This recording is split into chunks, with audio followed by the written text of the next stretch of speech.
Bonjour.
Alors,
Donc, bonjour à tous.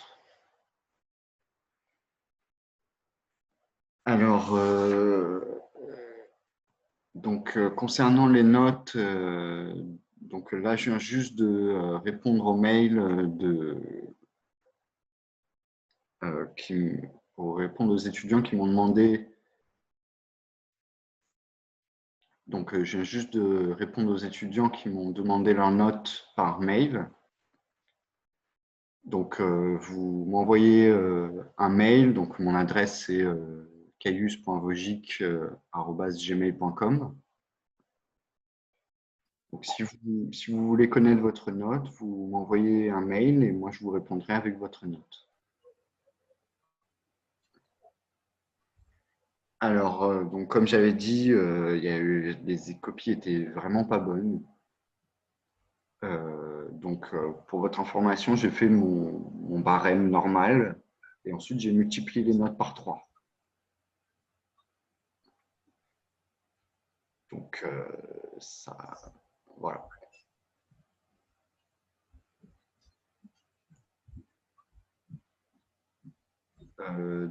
J'ai fait une chaîne YouTube dans laquelle j'ai mis les vidéos des cours. Je n'ai pas encore mis celle de la correction du devoir, mais je vais la mettre. Je risque aussi de retoucher parce qu'il y en a une. Bon, bref. La première que j'avais faite, il y a une demi-heure ou 40 minutes de rien du tout au début. Du coup, je vais peut-être quand même la refaire.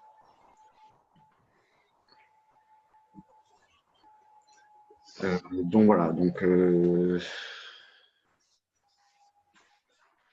les notes, moi je ne sais pas parce que moi je peux vous les donner, mais j'ai pas eu de réponse du responsable quant à où est-ce que je devais les mettre. Et je sais pas du coup, je sais pas à quel point ça va compter pour la note de la matière.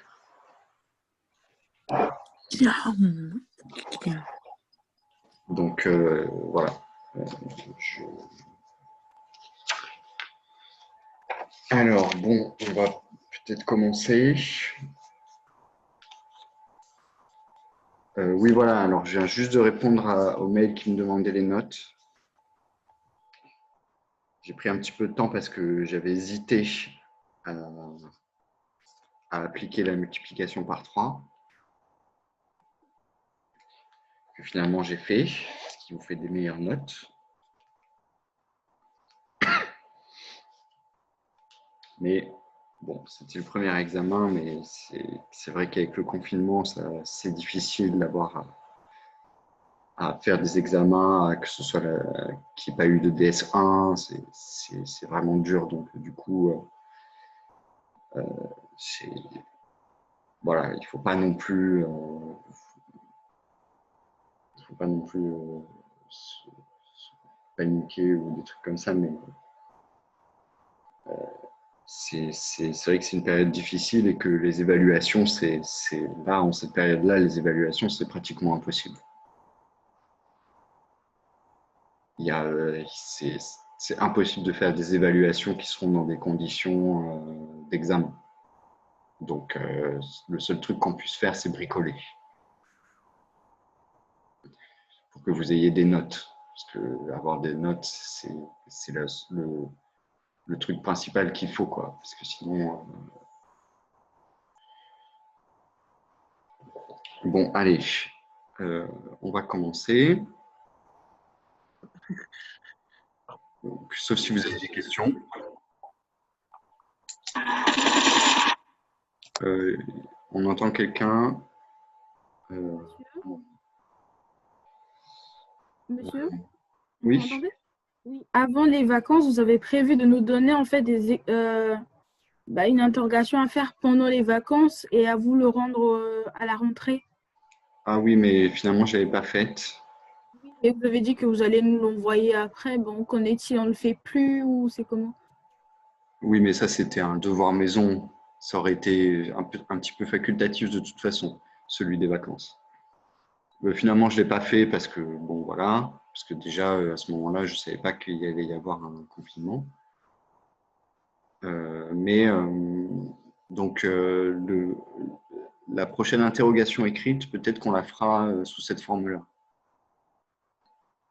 C'est-à-dire que je donnerai un devoir maison et que vous aurez une semaine pour le faire.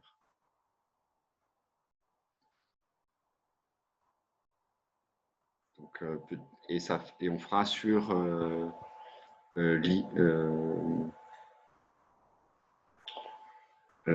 fonction usuelle, limite, continuité, dérivabilité. Mais je le ferai sous forme d'un devoir maison. Donc voilà, alors je ne le donnerai pas cette semaine, mais peut-être je le donnerai à la fin de la semaine prochaine.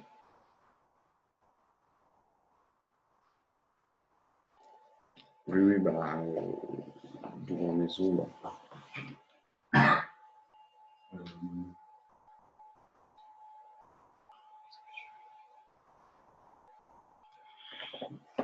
Donc oui, voilà, donc il y aura un devoir maison, mais peut-être pas tout de suite, et je pense que ça fera pour interrogation écrite. Si tu veux faire des exercices, absolument, il y a des tonnes d'exercices dans les feuilles, il y a des tonnes d'exercices un peu partout, et je pense que vous devriez reprendre le devoir et essayer de le refaire en entier, sans faute. Mais bon, je ferai peut-être la deuxième interrogation sous forme de devoir maison. Bon. Allez, on va commencer le chapitre sur la dérivabilité. Donc, les définitions.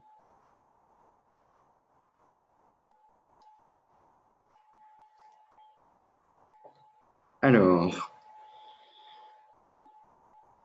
on prend f de i dans R et x0 appartenant à i. Donc, f est dite dérivable en x0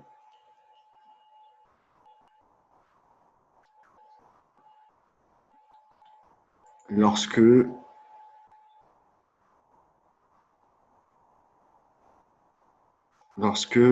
la limite, lorsque h, je vais mettre avec un x, lorsque x tend vers x0 de f de x moins f de x0 divisé par x moins x0. Et ça, c'est égal à la limite, parce que h tend vers 0 de f de x0 plus h moins f de x0 divisé par h existe.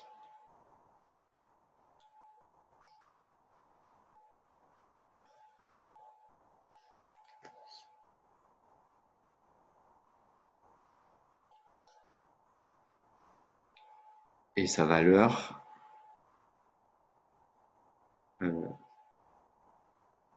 la valeur de cette limite,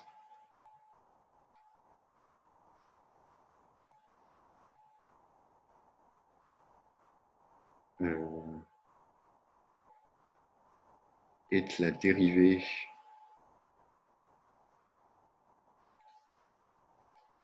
de f en x0 et est notée donc f' de x0 ou df sur dx en x0.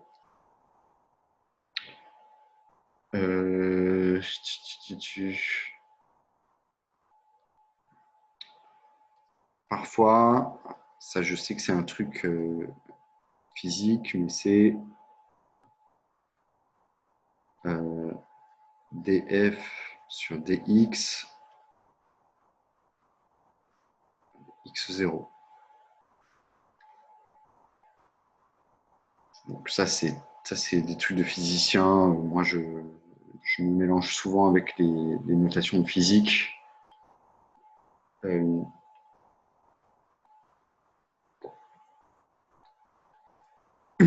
Donc, la notation avec un prime, c'est la plus courante quand on fait des études. Par contre, quand on enseigne la dérivée des fonctions, etc., mais elle n'est pas pratique du tout. Parce que prime, ce n'est pas un gros symbole. Du coup, si on écrit mal, on ne voit pas qu'il y a écrit prime. En plus, il y a d'autres défauts. Par exemple, cette notation-là, elle ne précise pas la variable par rapport à laquelle on dérive. Et il y a aussi cette interprétation physique qui est df sur dx. Donc, d, ça veut dire différentiel. Et en fait, le petit d, il signifie une différence. Et en fait, quand on écrit df sur dx, c'est fait pour rappeler que on est en train de faire la différence de valeur de f divisée par la différence de valeur de x. C'est ça le sens de cette notation.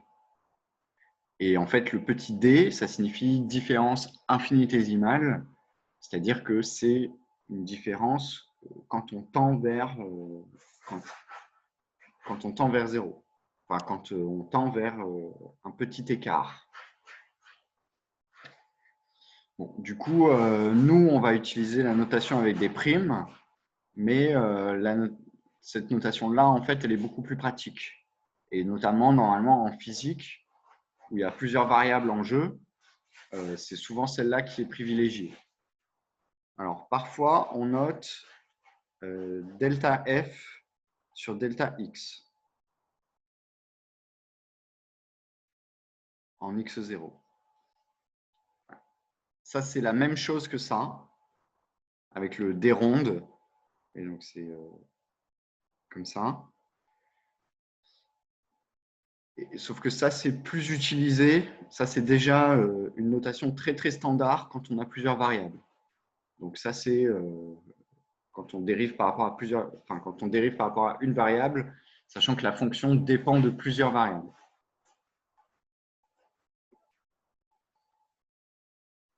Alors, en fait, donc, qu'est-ce que ça veut dire d'être dérivable? Donc, si f est dérivable,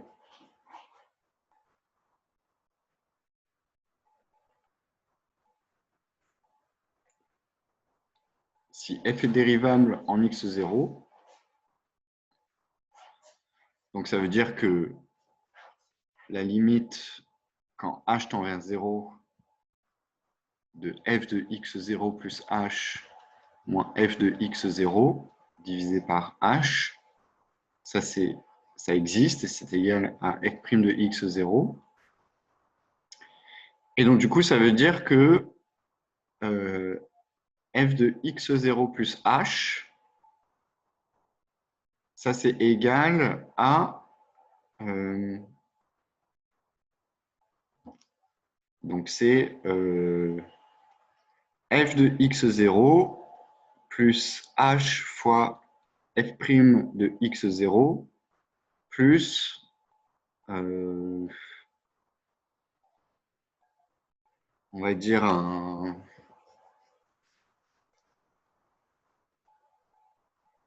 plus h fois petit o de h, donc juste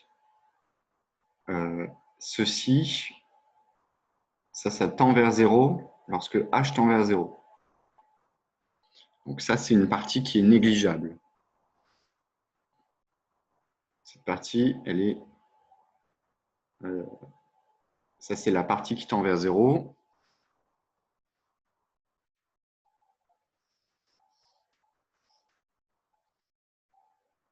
Ça, c'est le morceau qui tend vers 0.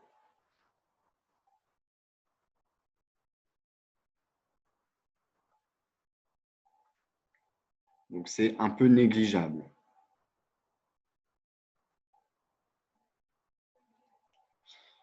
Mais ça veut dire que f de x0 plus h, c'est à peu près égal à f de x0 plus h f' de x0. Et ça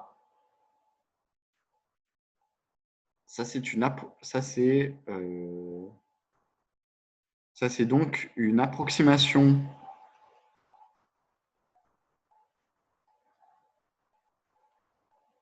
de f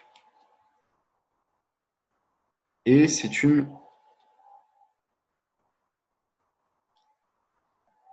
une fonction affine de h.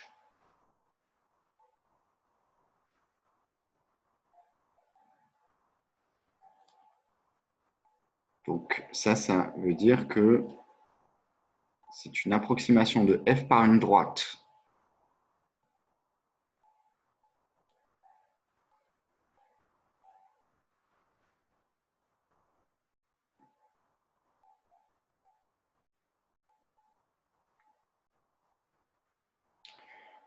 Donc, avec h qui est égal à x moins x0, on va faire varier x, on obtient f de x qui est à peu près égal à f de x0 plus f' de x0, x moins x0.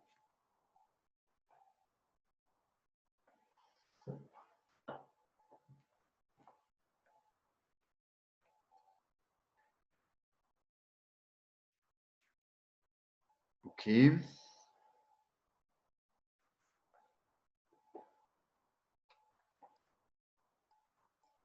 Donc, la dérivée, ça correspond à la notion de vitesse. Donc, il faut vraiment penser la dérivée comme étant la vitesse.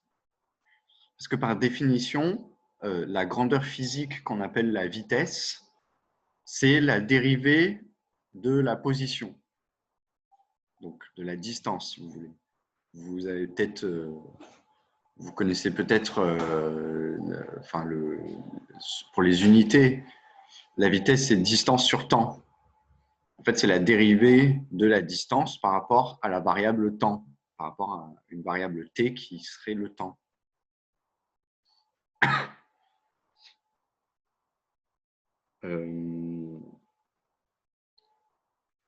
Et ce qu'on appelle l'accélération, c'est la dérivée seconde, c'est-à-dire c'est la dérivée de la dérivée. OK.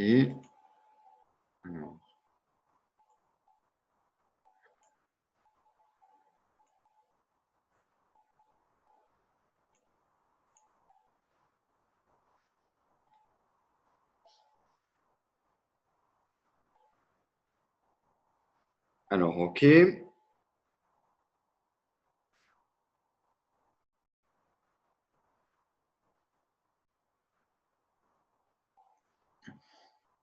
Alors, donc ça, c'était une remarque générale.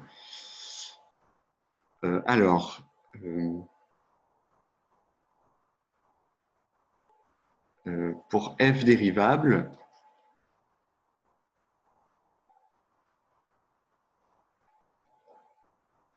en x0, f' de x0 est la pente de la tangente à la courbe de f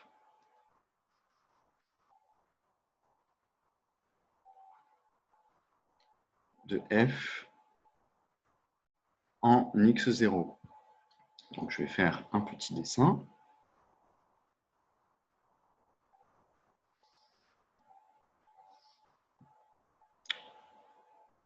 Comment je vais le faire? Ouais, donc, n'importe quoi au début. Je vais un peu le refaire.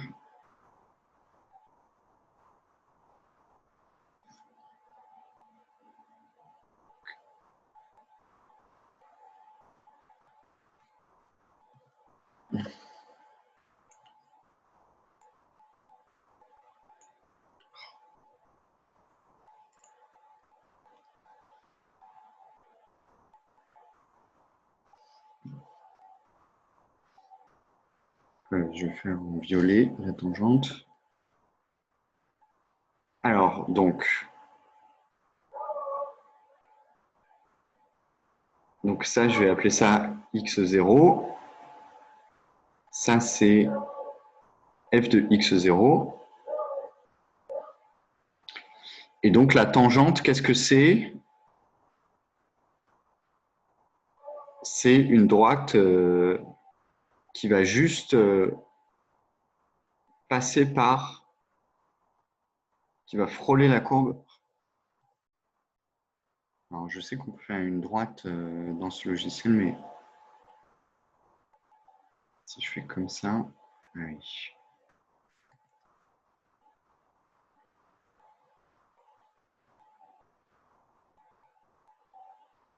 Voilà.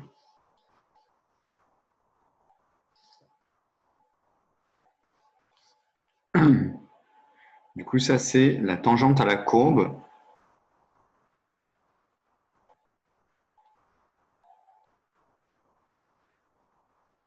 en x0. Et son équation,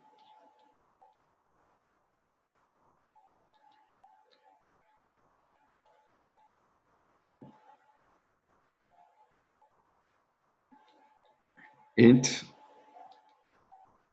donc c'est y,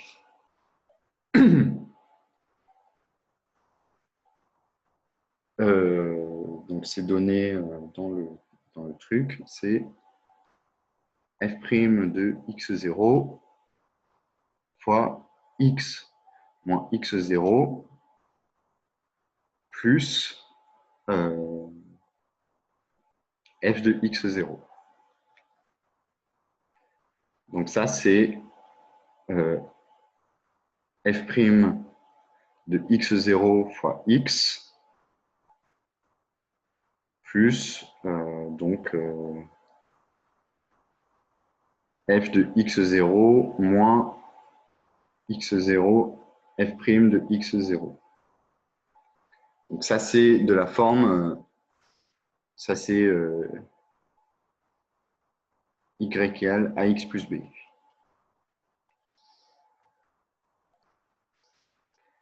Et ici, f' de x0 est la pente de cette tangente.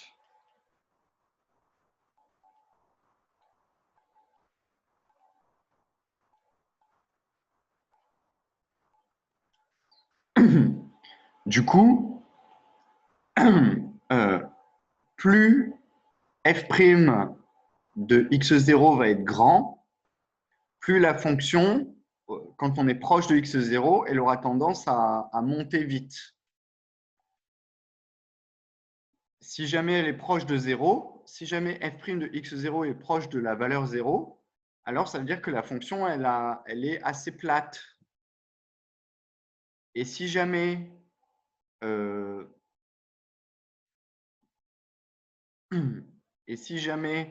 la dérivée elle est négative, ça veut dire que la fonction, elle va descendre.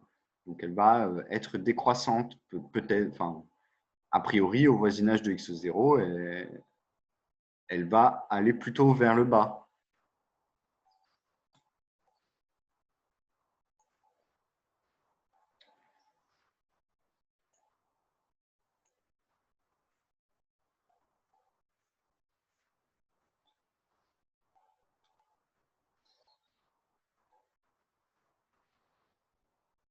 Alors, donc il y a une propriété importante qui est écrite. Si x0 est un maximum local,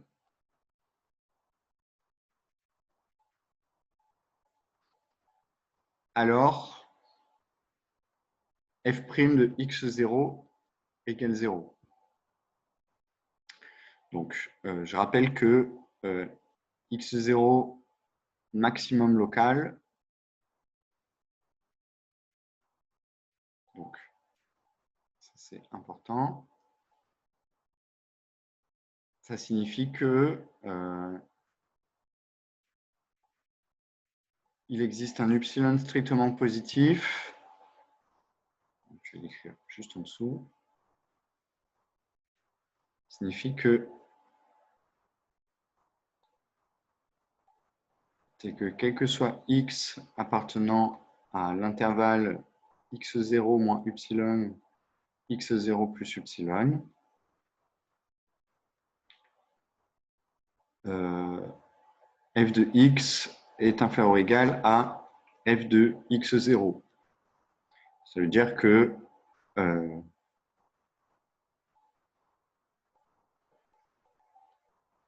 f de x est inférieur ou égal à f de x0 pour les x d'un voisinage de x0.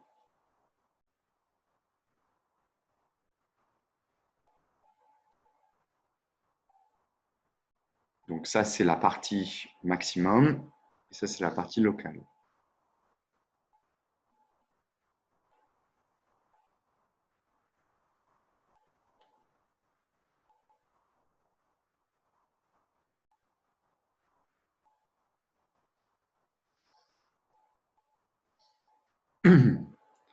Je vais faire un petit dessin.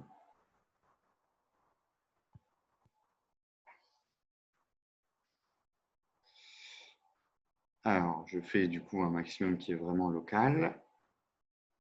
Hop. Ça, je vais dire que c'est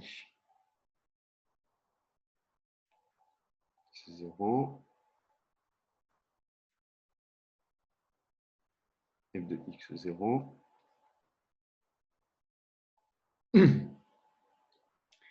Et donc, qu'est-ce que je suis en train de dire? Je suis en train de dire que la tangente en ce point-là, x0 c'est un maximum. Donc là, vous voyez, ça monte et ça descend. Donc x0 c'est un maximum local. Et si on essaie de tracer la tangente,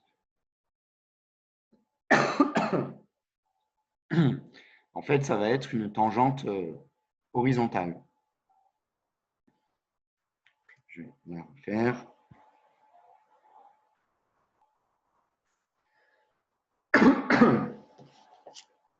Donc,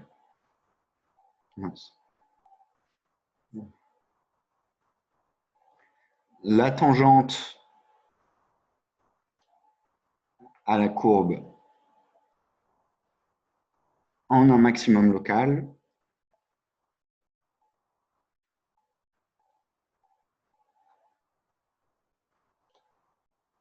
est horizontale. Donc ça se traduit par le fait que si x0 est un maximum local,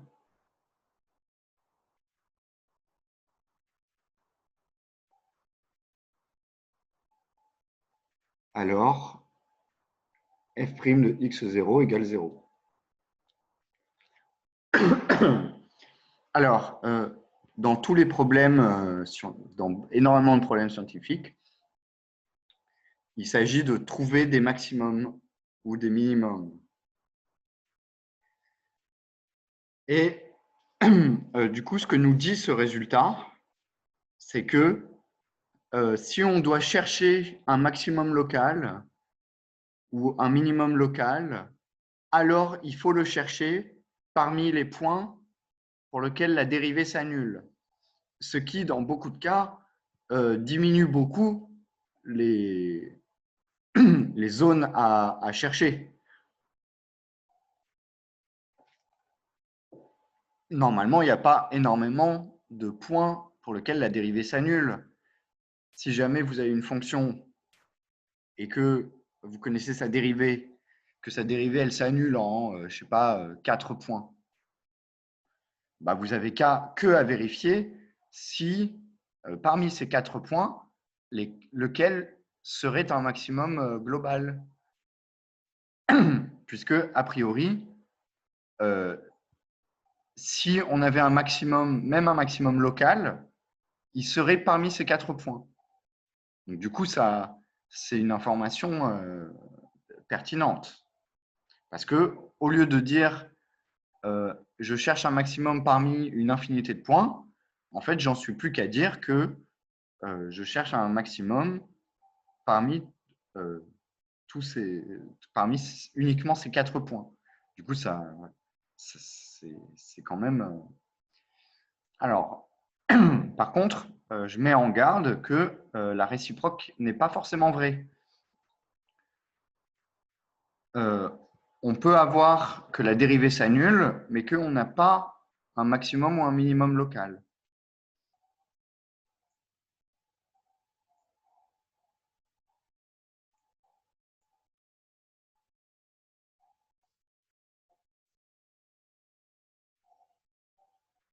Alors,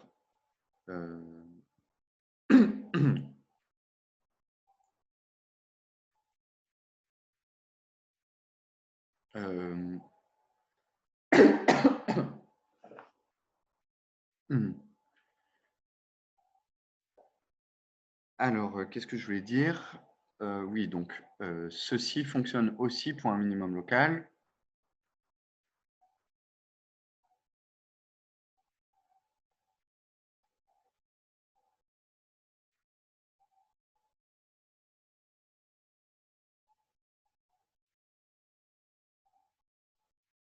Alors, ce qu'on appelle un extrémum local,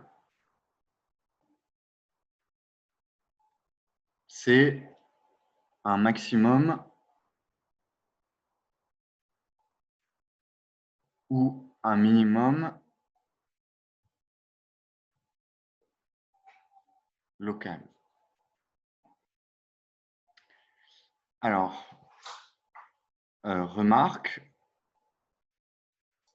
on peut avoir f' de x0 égale 0 sans que x0 soit un maximum local.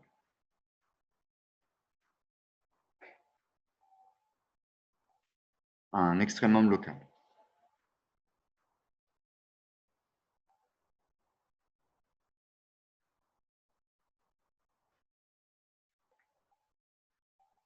Donc, l'exemple typique, c'est f de x qui est égal à x au cube. Donc, f' de x, c'est 3x carré.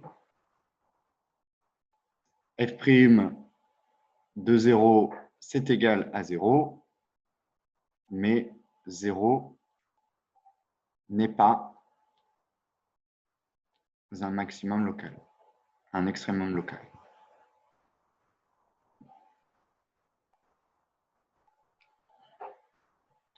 Donc, si je dessine le graphe de la fonction x au cube, donc je vais faire 1,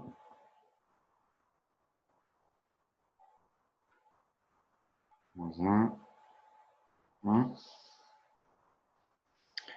Donc, je vais faire un petit dessin.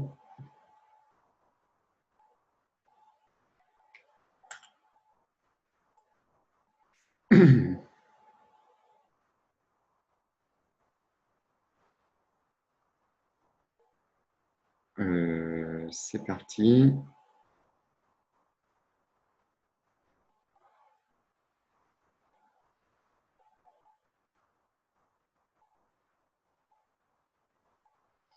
Ok, bon.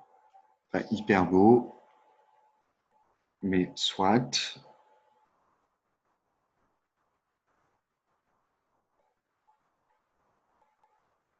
Et donc, bon, je le fais comme ça, mais peut-être que vous arrivez à voir.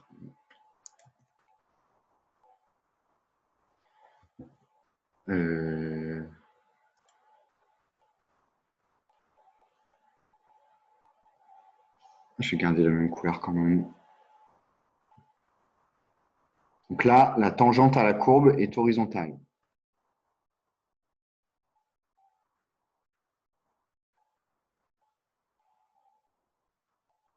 Mais par contre, on n'est pas dans un maximum local. Donc, je vais quand même dire que c'est f de x égale x au cube.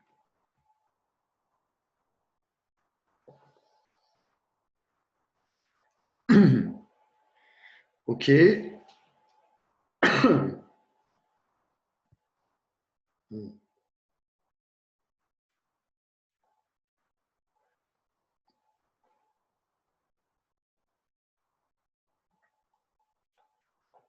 Alors, OK. Donc, je n'ai pas donné beaucoup d'exemples. Je vais faire l'exemple de x carré et une fonction non dérivable.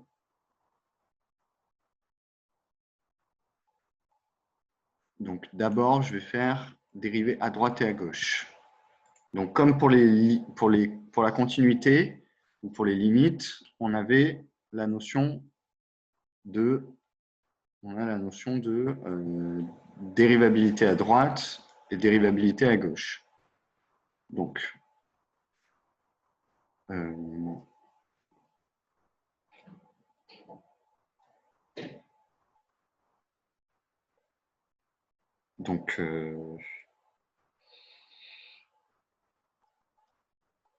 on dit que f est dérivable à droite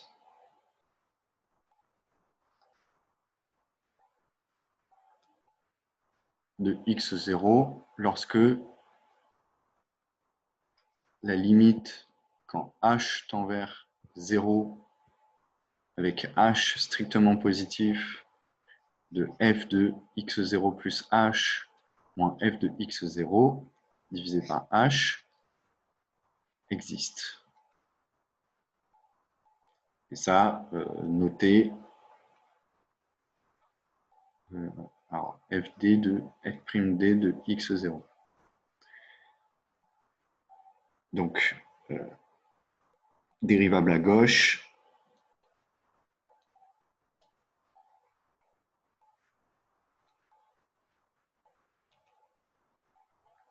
lorsque la limite quand h tend vers 0 avec h strictement négatif de f de x0 plus h moins f de x0 divisé par h existe.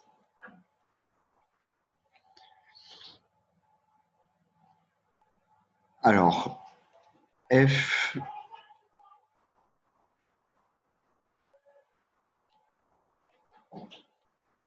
est dérivable en x0 si et seulement si f est dérivable à droite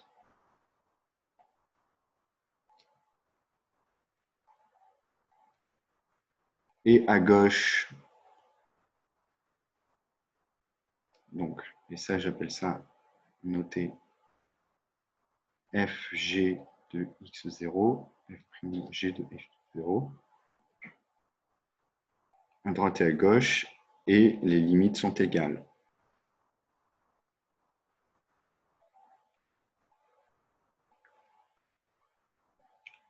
Donc, ce que je veux dire, c'est que il faut quand même que la dérivée à gauche soit égale à la dérivée à droite. Sinon, la notion de dérivée de la fonction f n'aurait pas de sens si elle avait deux limites différentes. Cela dit, avoir une dérivée à droite et une dérivée à gauche, c'est non dérivable, techniquement, c'est non dérivable, mais c'est quand même pas loin d'être dérivable. Enfin, je veux dire, c'est quand même régulier.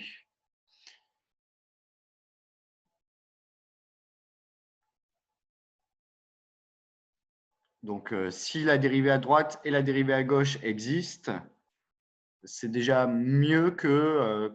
enfin, ça ne couvre certainement pas l'ensemble des fonctions non dérivables.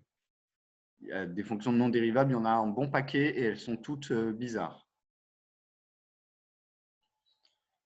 Et une quantité assez infime d'entre elles sont juste dérivables à droite et à gauche avec des limites différentes. Mais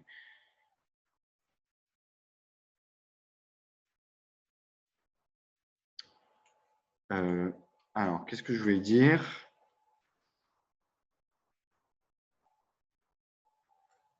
Alors, on va faire… d'abord, je vais faire une remarque sur la continuité.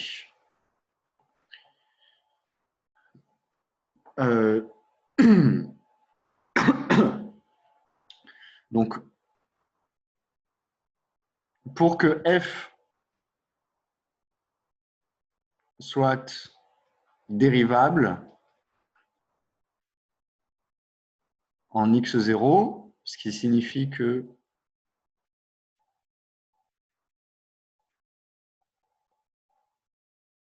donc pour que la limite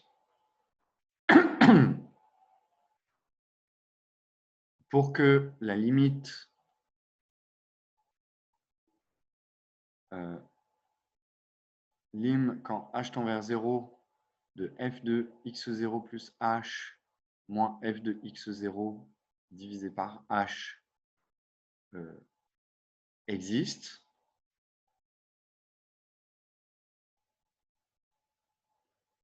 il est nécessaire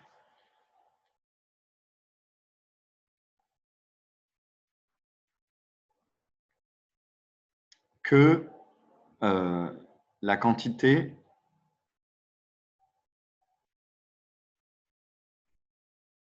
f de x0 plus h moins f de x0 tende vers 0. Quand h tend vers 0.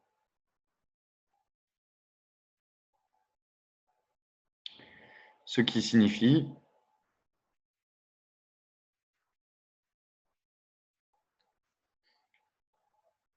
que pour que f soit continu,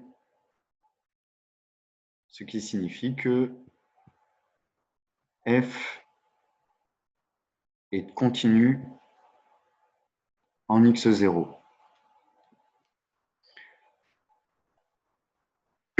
Donc, si vous voulez,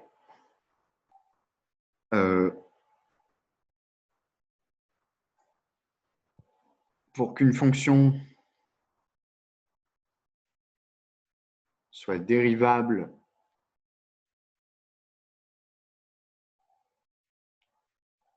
en x0, il est nécessaire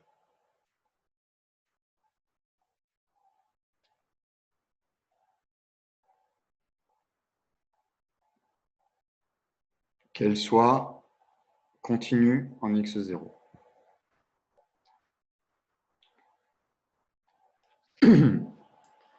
Alors, du coup, je sais où est-ce que vous voulez en venir. Du coup, en fait, dérivable implique continu. Mais en fait, c'est une fausse implication parce que, en fait, pour être dérivable, il fallait être continu. Donc, c'est pas vraiment une implication. Donc, pas vraiment une implication.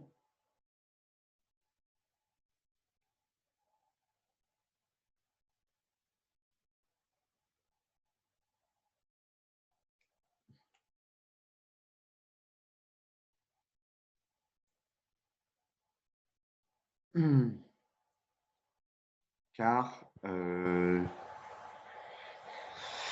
donc c'est un peu car c'est trop évident en fait. Car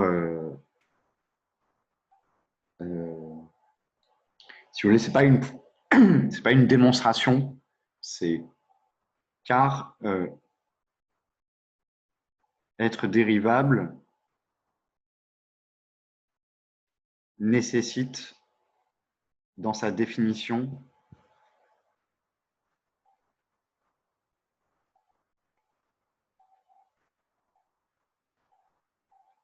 que la fonction soit continue.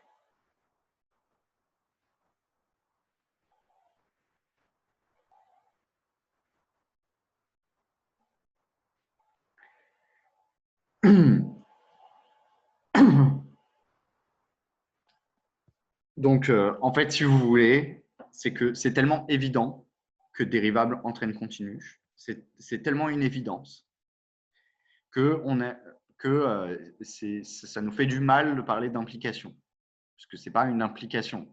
C'est que c'est vraiment dans la définition de la dérivabilité que, en fait, on est en train… pour que la limite elle existe, il faut que c'est vraiment nécessaire que cette quantité-là tende vers 0.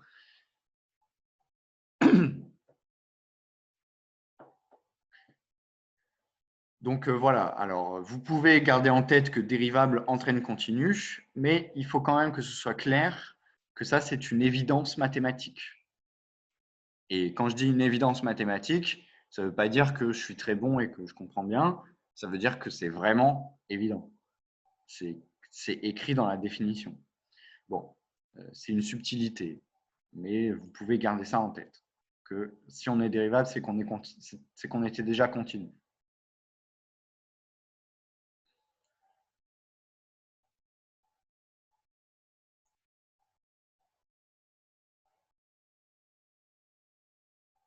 Ok.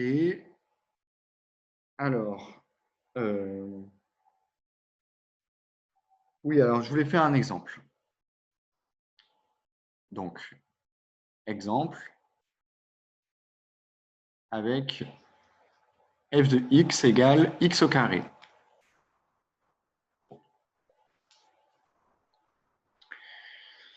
Donc, on fait f de x0 plus h moins f de x0 divisé par h. Ça fait x0 plus h au carré moins x0 carré divisé par h. Donc ça fait x0 carré plus 2h x0 plus h carré moins x0 carré divisé par h. Ce qui fait, donc ça s'en va. Ça s'en va. Ensuite, on simplifie par h, ça fait 2x0 plus h. Et ça tend vers 2x0 lorsque h tend vers 0. Donc, pour x0 appartenant à R, f' et f de x égale x carré, f' de x0, c'est égal à 2x0. Du coup, f' de x, c'est 2x. OK? Donc ça, c'est la dérivée de x carré. Et donc déjà, il y a une simplification. Donc, en fait, ce terme-là qui est simplifié, c'est la raison pour laquelle, quand h vaut 0, ça vaut 0. C'est-à-dire que c'est le x0 qui se simplifie, c'est en fait, c'est la valeur de la fonction. Et après, donc ça, c'est le h ici, c'est le terme d'erreur. C'est-à-dire qu'en fait, le terme d'erreur, c'est ce qui va, ça va être la différence entre la valeur de la fonction et son approximation.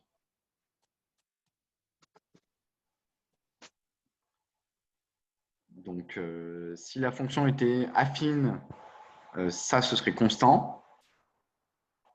Mais du coup, voilà, ça dépend de h. Et donc, h ici, ça représente un petit peu l'erreur dans l'approximation.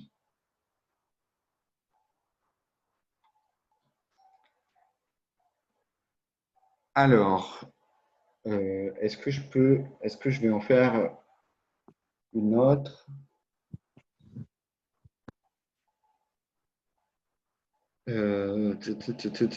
Donc, de manière générale, bon, je vais le faire ici. De manière générale,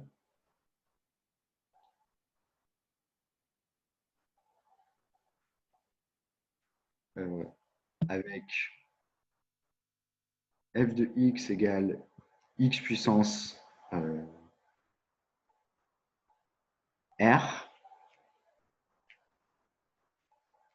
f' de x, c'est égal à r fois x puissance r moins 1.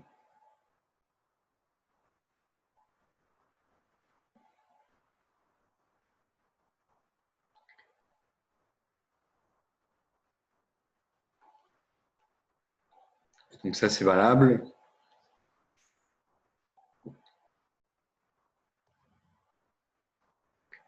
pour R appartenant à grand R. Donc c'est carrément valable pour tous les réels.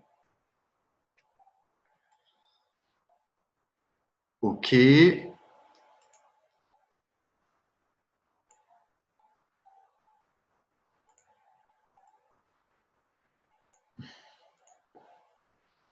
Alors, je vais vous donner un exemple de fonction non dérivable.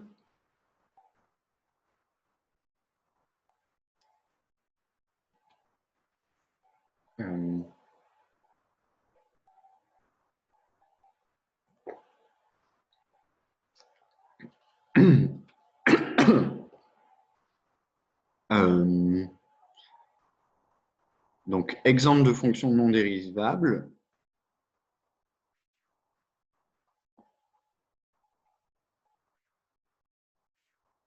Donc, il y en a une qui est très connue, c'est f de x qui est égal à la valeur absolue de x en 0.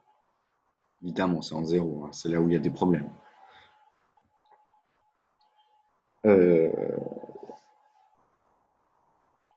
Donc, en fait, la limite, quand h tend vers 0, avec h strictement positif de valeur absolue de x plus h, je vais dire 0 plus h, 0 plus h moins valeur absolue de 0, divisé par h, est égal à la limite quand h tend vers 0, h strictement positif de valeur absolue de h divisé par h, donc ça c'est égal à 1. Et la limite lorsque h tend vers 0 avec h strictement négatif de 0 plus h moins valeur absolue de 0 divisé par h. Ça, c'est égal à la limite quand h tend vers 0 avec h négatif divisé par h. Ça, c'est égal à moins 1. Et ça, différent. Donc, f n'a pas la même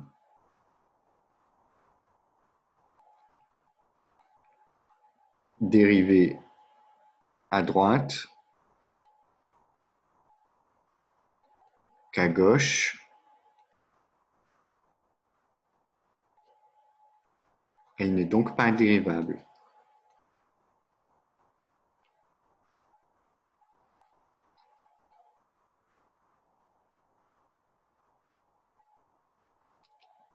Et je vais faire un petit dessin.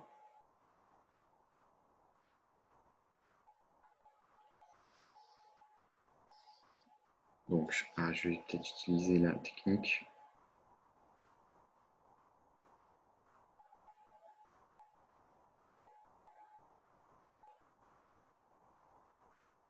Ok, bon, c'est un peu moche.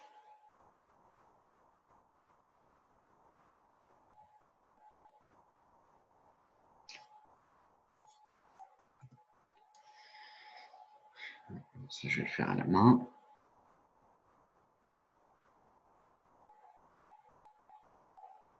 Vous voyez, ça c'est f' droite de 0 qui est égal à 1, f' gauche de 0 qui est égal à moins 1.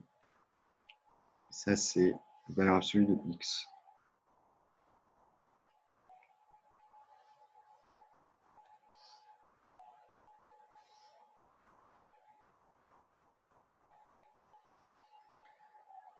Ok.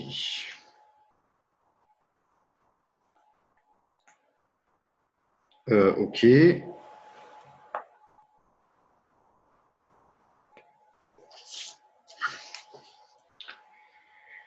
Alors, voyons les opérations. Et peut-être que demain, on va faire la dérivée seconde.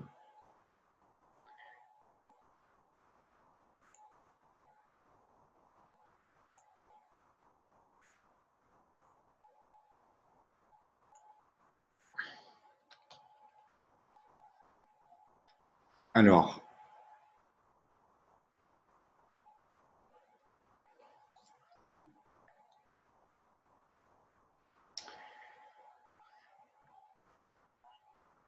juste, donc régularité des fonctions,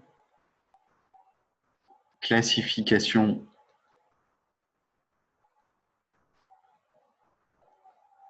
de la régularité des fonctions par régularité.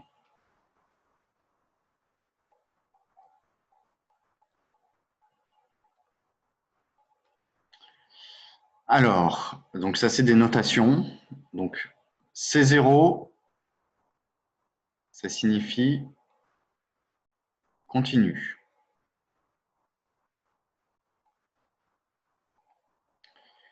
Donc ce qu'on appelle delta 1, ça signifie dérivable. Ce qu'on appelle C1, ça signifie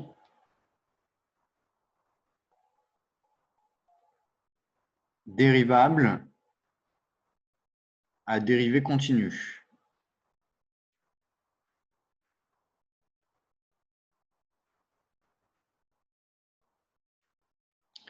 Donc, ce qu'on appelle delta 2, ça signifie 2 fois dérivable.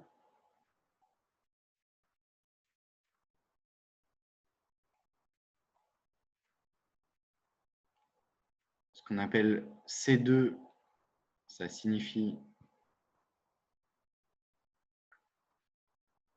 2 fois dérivable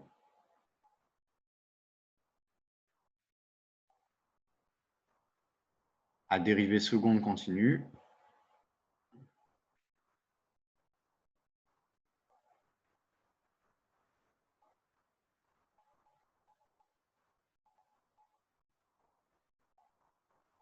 Ensuite, il y a delta 3, ça c'est 3 fois dérivable.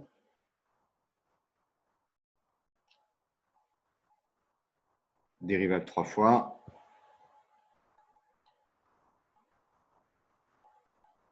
Etc. Et le dernier, enfin le ultime, c'est C infini, signifie dérivable une infinité de fois. Dérivable à l'infini, dérivable une infinité de fois. C'est-à-dire qu'on peut dériver, on peut dériver, on peut dériver tout le temps, il n'y a pas de problème. Signifie dérivable une infinité de fois.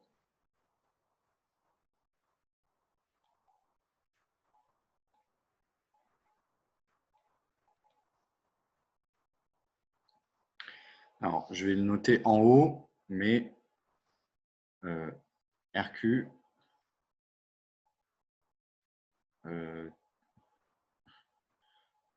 Donc, toutes ces classes sont... Alors, je vais noter en rouge.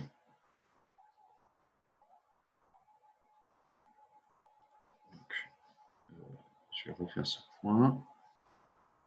Je vais noter en rouge. Donc, ça, c'est inclus dans...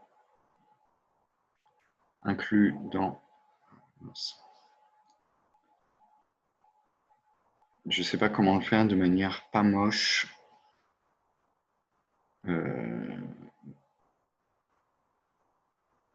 Faire comme ça.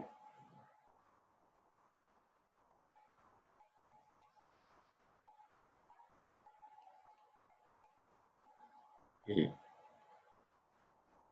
ça signifie inclus. Et ici, les inclusions sont toutes strictes.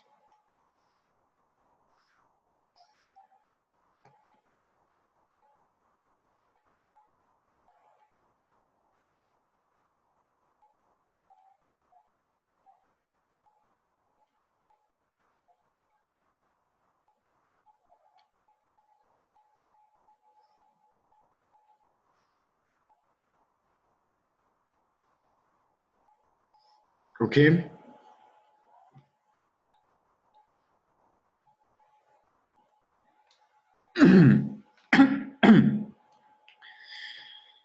Donc, si vous voulez, une fonction qui est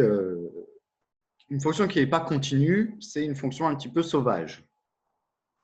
Une fonction qui est continue, déjà, elle est moins sauvage. Elle peut faire moins n'importe quoi. Donc, c'est mieux d'être continue. Par contre, on peut être continu sans être dérivable. Et il se trouve qu'on peut être dérivable sans que la dérivée soit continue. Donc, ça, c'est assez subtil. Je ne sais pas si on verra un exemple dans le cours, mais je vous assure que ces inclusions sont strictes. Donc, dérivable à dérivée continue, ça commence à être déjà plus régulier. Elle est dérivable au moins, donc elle a une tangente. Maintenant, elle pourrait ne pas avoir de dérivée seconde. Donc, ça peut arriver. Et évidemment, c'est infini. Donc là, on dit des fois, ça c'est une fonction lisse.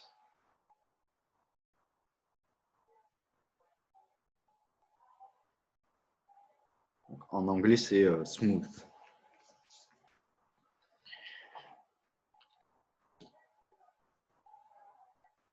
OK, très bien. Bon, ça, c'est des notations, OK, mais ce n'est pas une classification qui est facile. Notamment, il y a des questions très, très difficiles qui concernent les fonctions C1, les fonctions C2. Ce n'est pas parce que c'est des petites valeurs que… et les fonctions continues aussi. Enfin bon, bref, à chaque étape de la classification, il y a des problèmes très difficiles.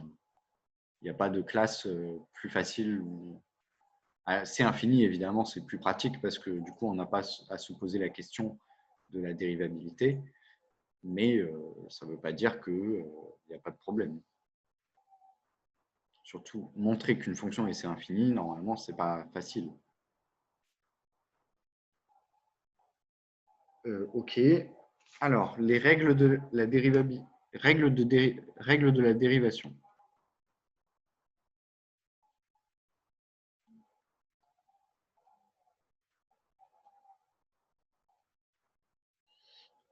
Donc, si f,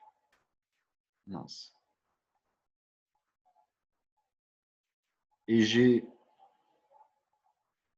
sont dérivables,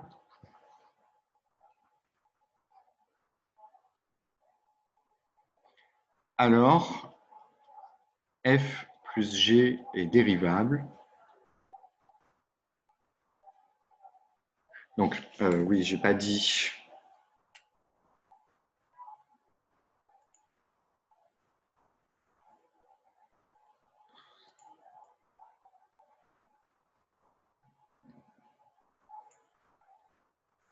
Donc, f est dérivable.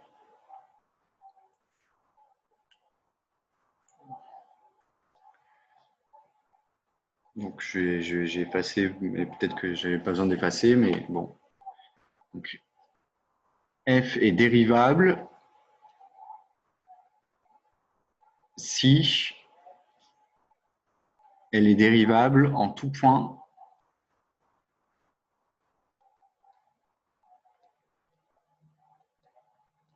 de son domaine de définition.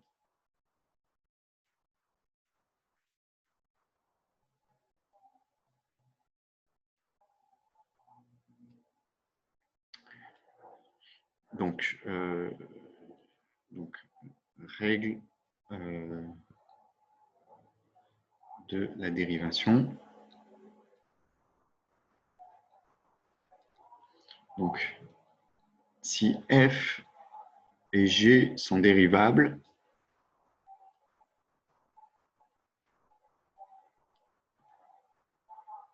alors f plus g, fg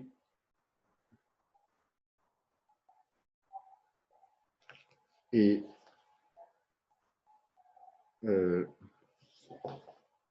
si g de x est différent de 0, f sur g sont dérivables. Donc, je vais dire en x0.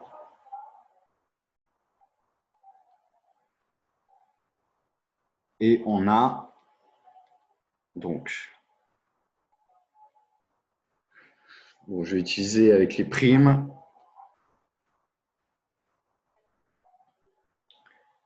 F plus G prime de x0 qui est égal à F prime de x0 plus G prime de x0. Alors, je vais faire, j'ai pas fait, je vais le rajouter.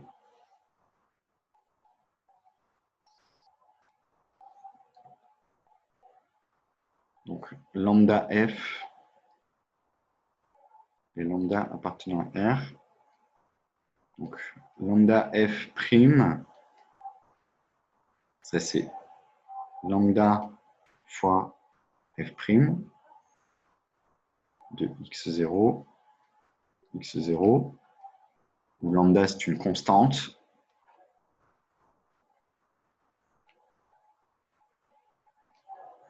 Alors, fg prime de x0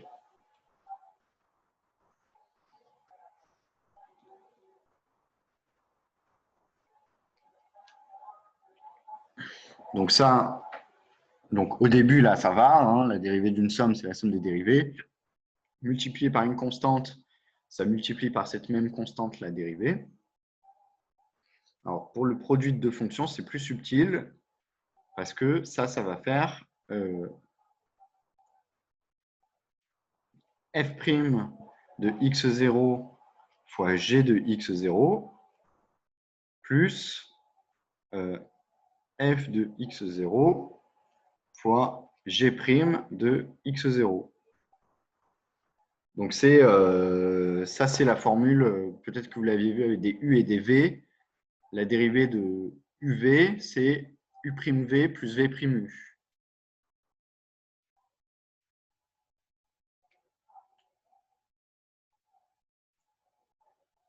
Alors, f sur g' de x0. Donc ça, par contre, donc là, c'est un peu plus moche, mais ça fait f' de x0, g de x0, moins f de x0, g' de x0, divisé par g de x0 carré.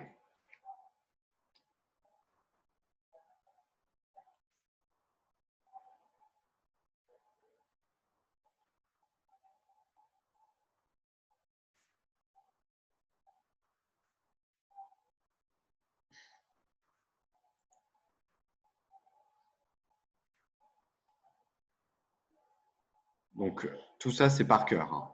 Ça, il faut absolument que tout ça se soit parfaitement connu.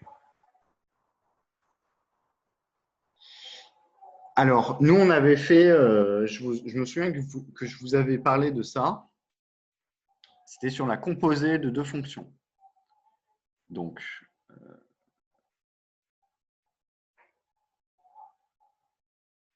si f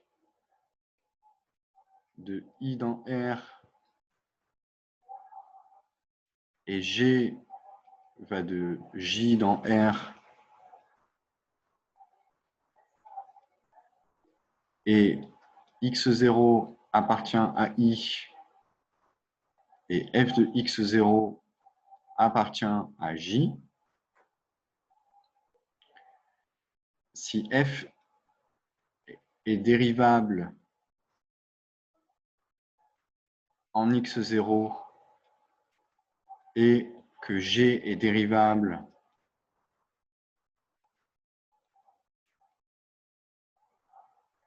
en f de x0, alors donc g rond f est dérivable en x0 et sa dérivée vaut donc g rond f prime de x0, ça c'est égal à alors, f prime de x0 fois g prime de f de x0. Donc ça c'est égal dérivée de f en x0 multiplié par la dérivée de g en f de x0.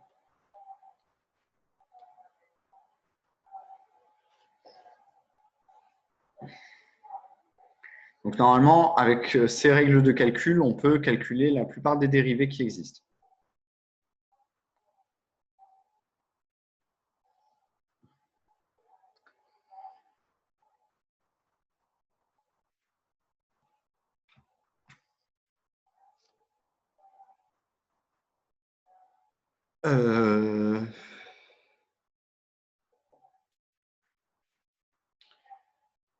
Alors, vous pouvez, ça fait pas mal de formules.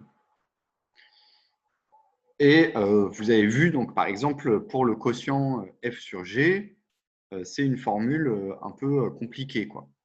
Elle est compliquée, cette formule. On ne va pas se mentir. Il y a plein de termes. Il y a un carré qui a l'air de sortir de nulle part. Il y a un signe. Donc ça fait que la formule, elle est compliquée. Et déjà, celle d'avant, elle n'était pas forcément simple. Mais ça fait qu'elle est plus compliquée. Mais vous pouvez voir que, en fait, tout ça, c'est des opérations qui sont cohérentes entre elles. Donc, je vais faire…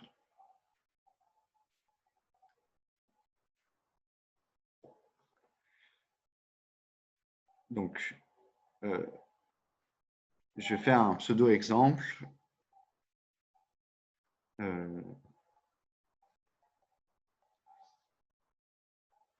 Ces règles de calcul sont cohérentes entre elles.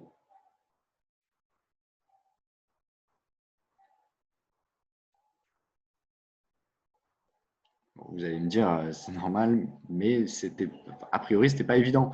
Vous pourrez vous dire, mais pourquoi est-ce qu'on tombe sur cette formule compliquée, etc. Mais en fait, c'est très, très normal. C'est parfaitement normal.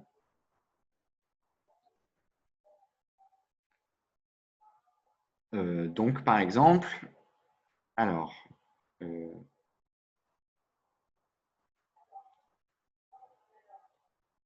vais partir de… je vais partir de la dérivée de 1 sur x.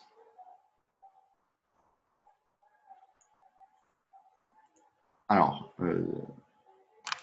je vais donner d'abord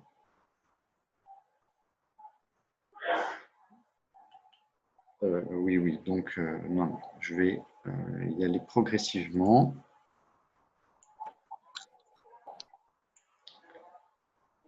Je ne sais pas exactement comment vous montrer ça, mais je vais le faire.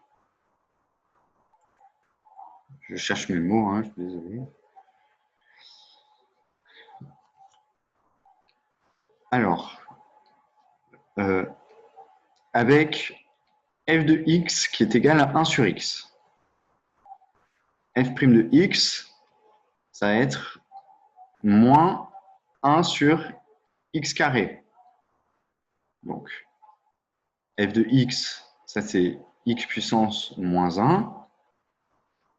F' de x, c'est égal à moins 1 fois x puissance moins 2.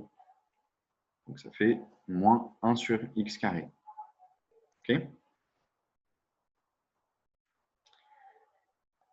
Alors, du coup, la dérivée de 1 sur g de x. Bon, bah ça, c'est une composée de fonctions.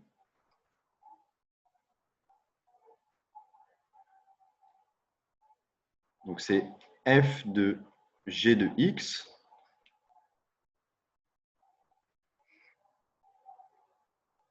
avec f de x égale 1 sur x.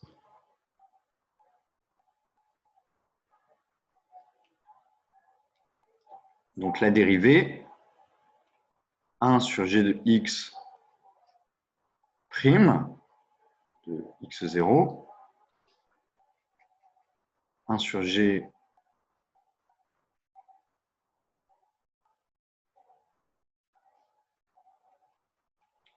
prime de x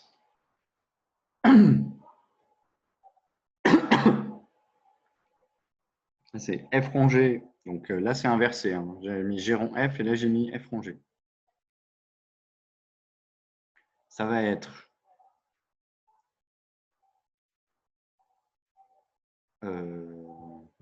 donc ça va être g' de x. Donc g' de x fois la dérivée de f. Donc c'est moins 1 divisé par g de x carré. Donc, ça veut dire que la dérivée de 1 sur g, c'est moins g' de x divisé par g de x carré.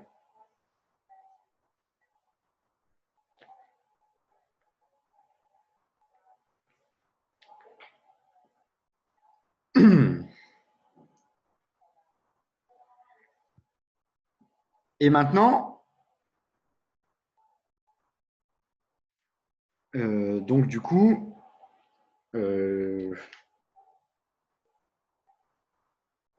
j'aurais pas dû prendre la fonction f.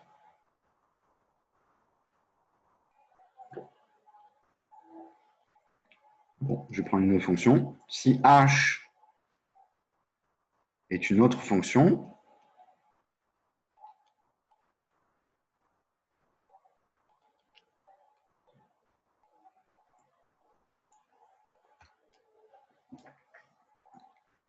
la dérivée de h sur g, ça va être, donc ça c'est la dérivée de h fois 1 sur g.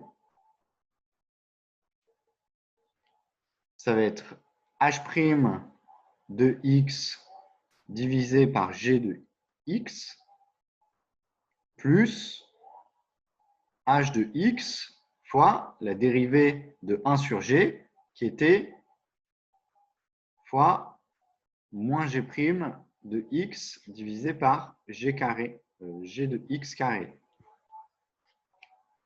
Donc, évidemment, je n'ai pas eu la place.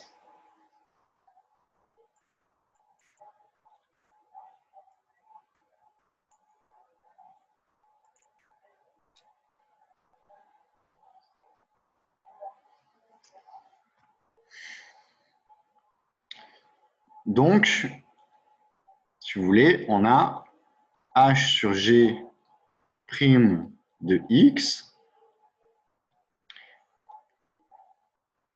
qui va être égal à h' de x. Donc, je vais refaire ce calcul.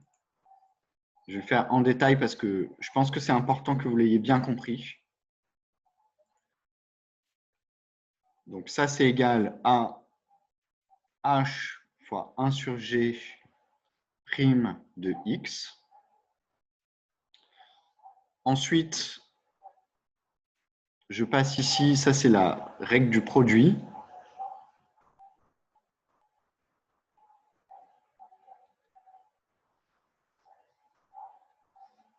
Donc ça va être h' de x fois 1 sur g de x plus h de x fois 1 sur g' de x.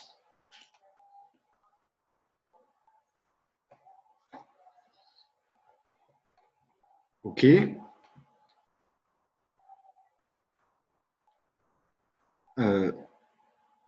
Maintenant, ça ici, ça c'est calculé avec l'aide de la règle de la composée.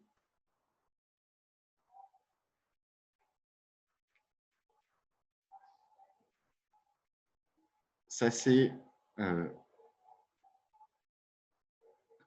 par la dérivée d'une composée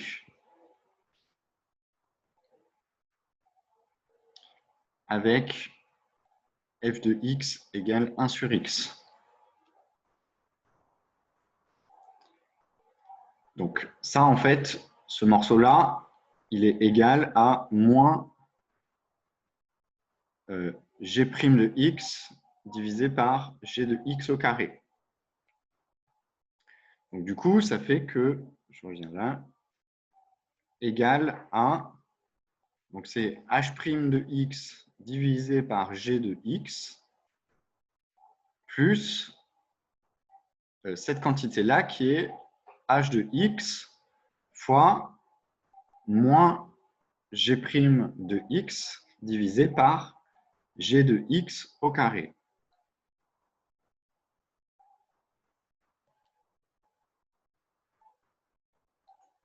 Et ça, en fait, ça fait bien h' de x, g de x. Donc là, je mets au même dénominateur avec g de x carré, moins,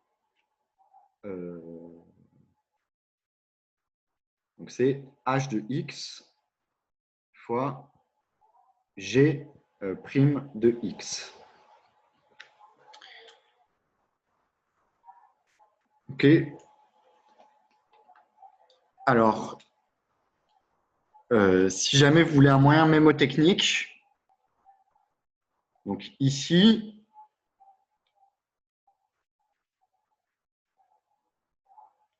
voilà, donc, le signe moins est associé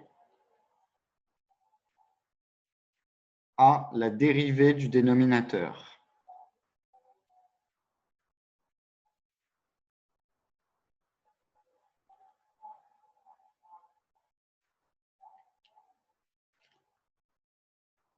OK? À cause de tout ça.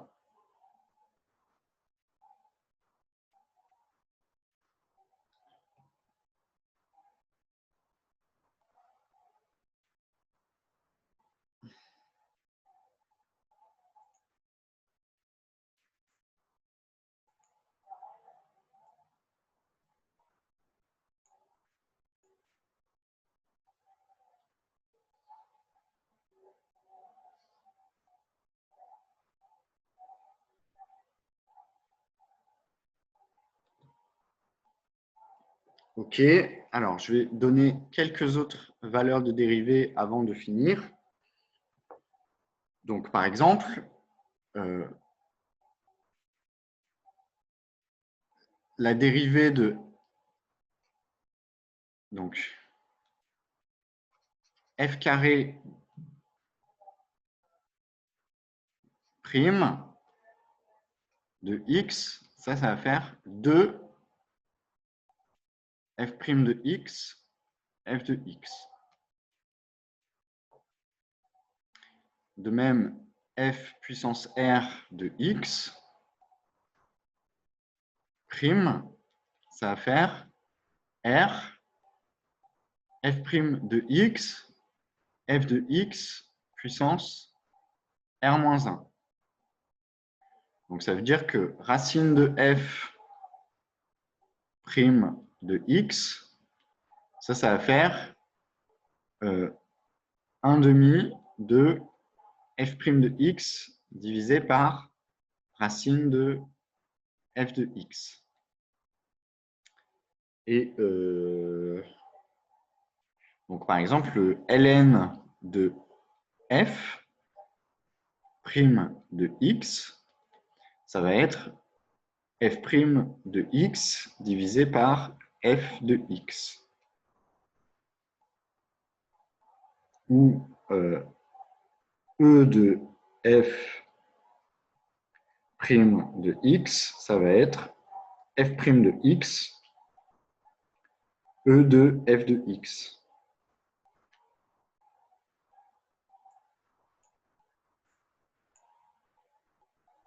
Donc, vous voyez, la dérivée de e de f de x est f' de x, e de f de x.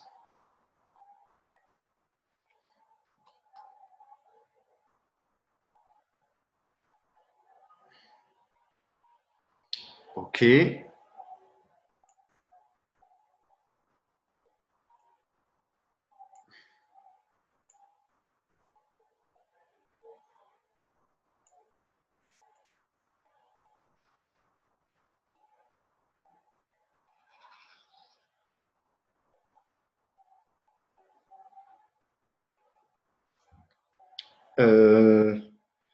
Alors, je vais finir par des valeurs de dérivées usuelles.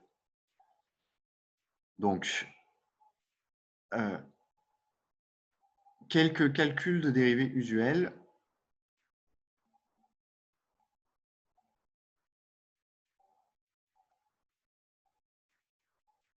Donc, on a donné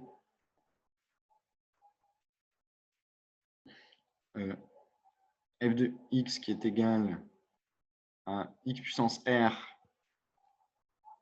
f' de x qui est égal à r x puissance r-1. Donc, ça veut dire que, par exemple, f de x égale x puissance 10, f' de x, c'est égal à 10 x puissance 9. Si je prends f de x qui est égal à racine de x, ça c'est x puissance 1 demi, f' de x est égal à 1 sur 2 racine de x. Si je prends f de x qui est égal à 1 sur racine de x, ça c'est x puissance moins 1 demi.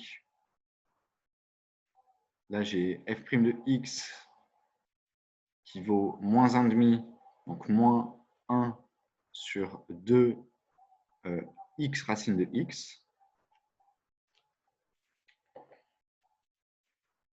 Oui, donc f de x qui est égal à 1 sur x, j'en déduis que f' de x c'est égal à moins 1 sur x carré. Alors, quoi d'autre?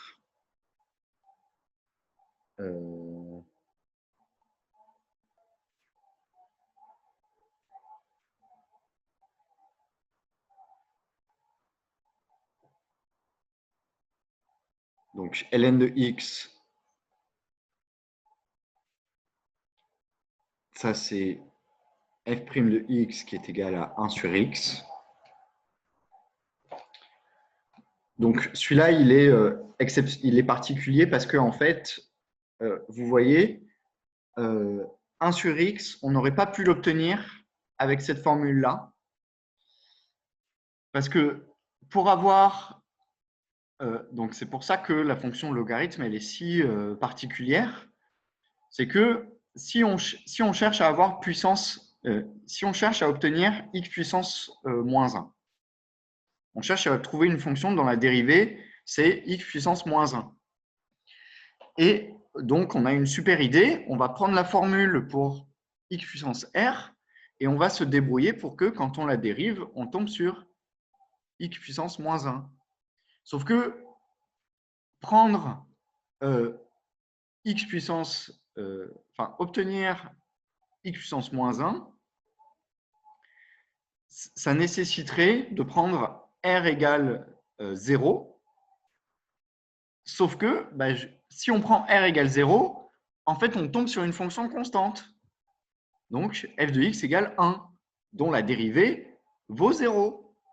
Et donc, du coup, on ne peut pas utiliser cette formule-là pour trouver ce qui s'appelle une primitive de 1 sur x. On ne peut pas trouver de fonction dont la dérivée ce soit 1 sur x avec cette formule-là. Et en fait, la fonction dont la dérivée vaut 1 sur x, c'est la fonction logarithme qui est qui est vraiment fondamentale. Donc, la fonction exponentielle, qui, elle a la propriété fondamentale d'être égale à sa dérivée.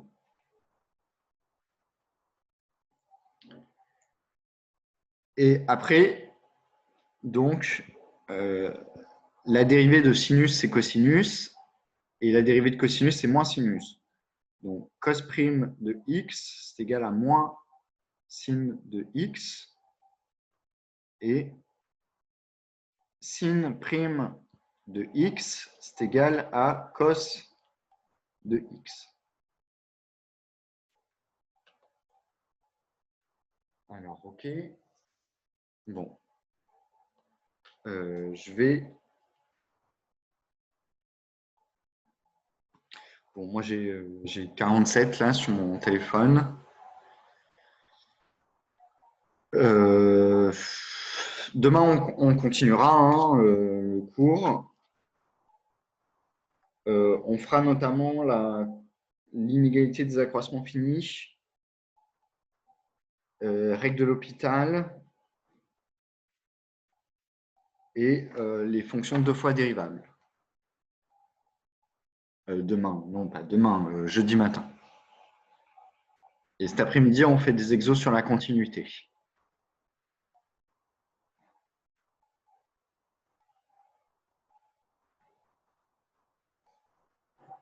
Bon, voilà, si vous n'avez pas de questions, on va s'arrêter.